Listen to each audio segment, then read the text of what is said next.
Hey guys, SuperHorrorBro Mike here, and in today's video we take a look at my most anticipated horror games for 2025. The following games are ones that I plan to cover on the channel that currently have tentative release dates scheduled for the year ahead. So if you don't see a game you're looking forward to on this list, chances are it's simply not been given a launch window yet, or perhaps it's just flown under my proverbial radar. Let me know if you think I've missed anything promising in the comments section below. With that said, let's get the ball rolling and begin this rundown of my most anticipated horror games releasing in 2025. Let's kick things off on this list with a firm favourite here on the channel. Poppy Playtime returns this January with a release of the 4th chapter titled Safe Haven.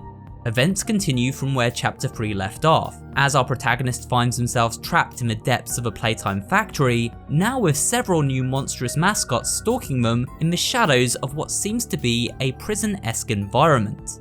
These new mascots include Pianosaurus, Yarnaby, the Nightmare Critters, and the main antagonist, a sentient AI known as the Doctor, who may contain the consciousness of Harley Sawyer, the very man responsible for the creation of the original bigger body mascot monsters at Playtime Co. Developer Mob Entertainment is keeping details fairly tight to their chest this time round, but we have seen several cinematic trailers so far that paint Poppy Chapter 4 as the creepiest and most disturbing yet.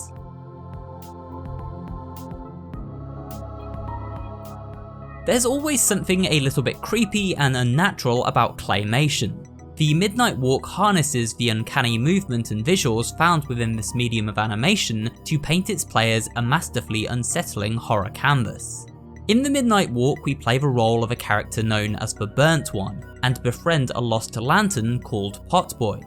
Together we must navigate through the horrors of a grimly beautiful handcrafted world that looks just like a claymation movie made playable in video game form. Not too much has been revealed at this time beyond the first trailer, but from that alone we can see a variety of terrifying looking monsters, incredibly detailed horror worlds, and a unique gameplay mechanic that tasks players with controlling 2 characters at once. The Midnight Walk is also fully playable in both flat screen and VR. So, for those brave enough, prepare to be fully immersed in a virtual reality horror experience unlike any other. Little Nightmares is one of my very favourite horror game series. The mix of almost Tim Burton style monsters, incredibly atmospheric visuals, and simple gameplay that leads players between head-scratching puzzles and gloriously over-the-top, pulse-pounding horror set pieces results in a unique horror experience.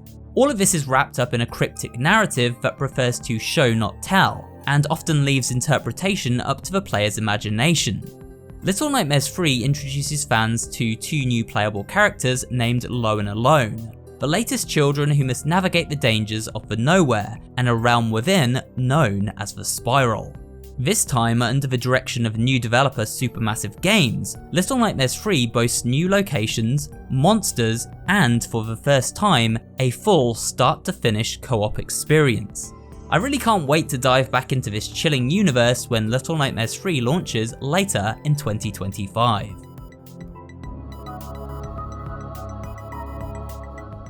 Dying Light mixes pulse-pounding parkour platforming with bone-crunching combat in a post-apocalyptic zombie-infested world, and many of you may well have played the previous entries in its acclaimed series. It returns this year with a brand new game, Dying Light: The Beast. Here we continue the story of main protagonist Kyle Crane, a legendary survivor of the apocalypse who, after years of imprisonment and cruel experimentation at the hands of a mad scientist, breaks free and is unleashed upon the violent world of the undead once more. For fans of thrilling zombie action and tense survival horror, Dying Light: The Beast is sure to check all the right boxes, and personally I can't wait to experience the horrors that await us all in Kyle's latest adventure. From the game's own Steam page, Routine is a first-person sci-fi horror set on an abandoned lunar base designed around an 80s vision of the future. Well, sign me right up. I absolutely love the style this game is going for with its alien isolation analog horror aesthetic. It seems the entire lunar base will be free to explore, from abandoned malls to deteriorating living quarters, with plenty of gadgets that will aid our survival against a host of robotic enemies along the way. With a fully customizable upgrade system and many ways to tackle the terrors of the space station, this stylish survival horror game has been on my radar for quite some time, and is finally scheduled to release this year.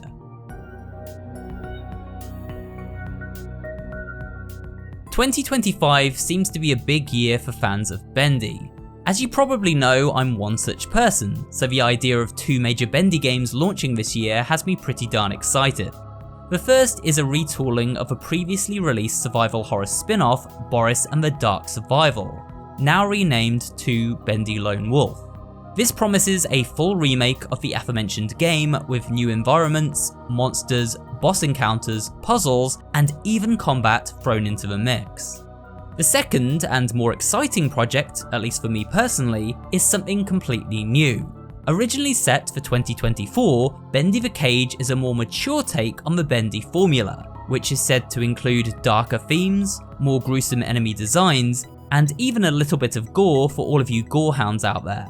It features a slightly updated art style that adds in a kind of cel-shaded look, and also sees returning characters like Sammy Lawrence and our main protagonist from Bendy and the Ink Machine, Henry Stein, who we step back into the shoes of for the story of the Cage. So lots of lore to look forward to there then, in addition to a grittier direction for the franchise as a whole.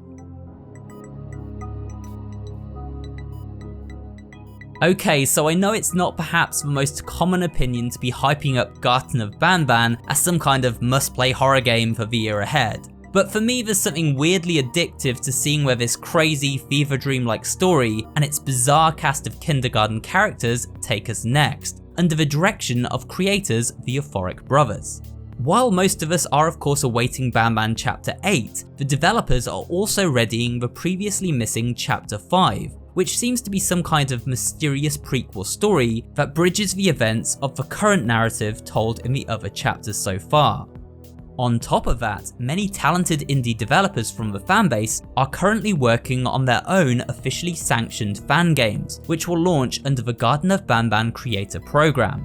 These include a kart racing game, a 2D side-scroller, and even a full-on VR experience, which from the little footage shared so far actually looks really cool. So if you're curious to see more zany shenanigans in the world of Banban, 2025 should deliver in spades. Will Dark Deception Chapter 5 finally launch this year? Who knows, but personally I do have faith it's nearing the finish line.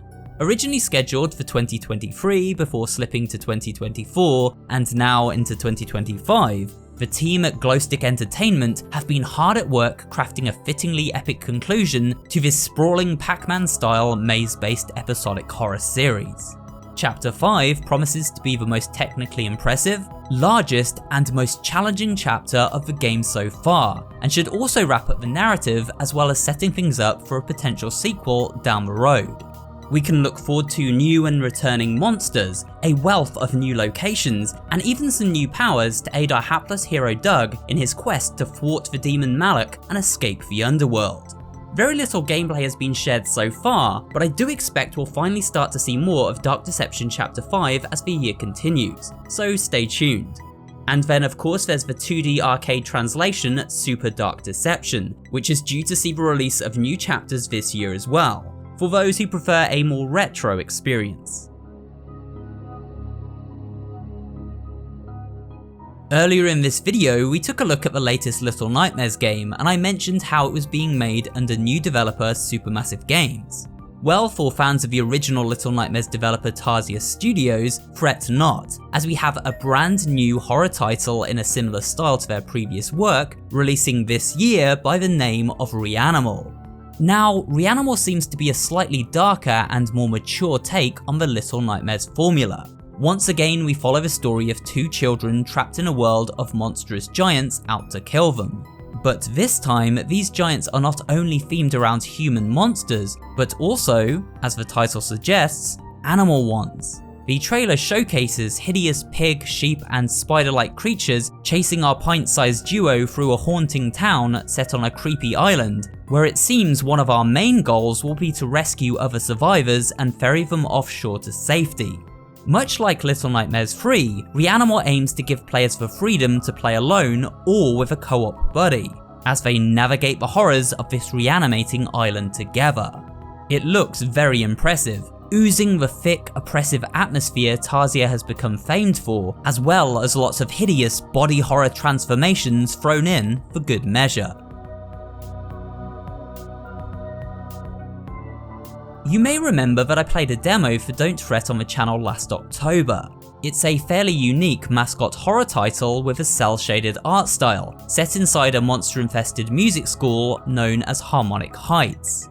Here we step into the shoes of a walking, talking guitar named Fred, who it appears was once a child in the real world and now awakes in this nightmare realm. The story paralleling the horrors of his real life with those of this alternate dimension and giving us a cryptic yet intriguing mystery about missing children to piece together as we explore the eerie halls of this music school. The monster and character designs are all musically themed, as are many of the game's puzzles. Environments are also impressive, and the soundtrack, made up from collaborations with several prominent nerdcore artists, sounds awesome. So I'll certainly be keeping an eye out for the full release, which is currently scheduled for later this year.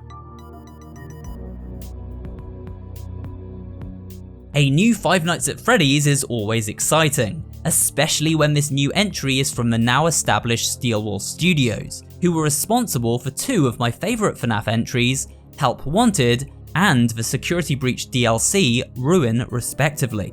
This time we are set to learn more about the origins of a mysterious mimic character, who disguised itself as Gregory in the Ruin DLC, leading protagonist Cassie into the depths of an abandoned pizzaplex. The mimic seems to resemble a terrifying looking clown, and while details are scarce, we have heard positive impressions for those lucky fans who were able to check out a brief playable sequence at last year's PAX event. Secret of a Mimic is also to be playable in both VR and flat screen modes straight from the off, so those who don't have access to a pricey VR headset will be able to fully enjoy the experience from day one along with everyone else. And of course, if you don't have the ability to play this new game, I will be uploading a full playthrough and story breakdown right here on the channel, so stay tuned for that when Secret of a Mimic launches later this year. But with that, we've come to the end of this video and a look at my most anticipated horror games for 2025. I do hope you enjoyed this video and found it both entertaining and informative.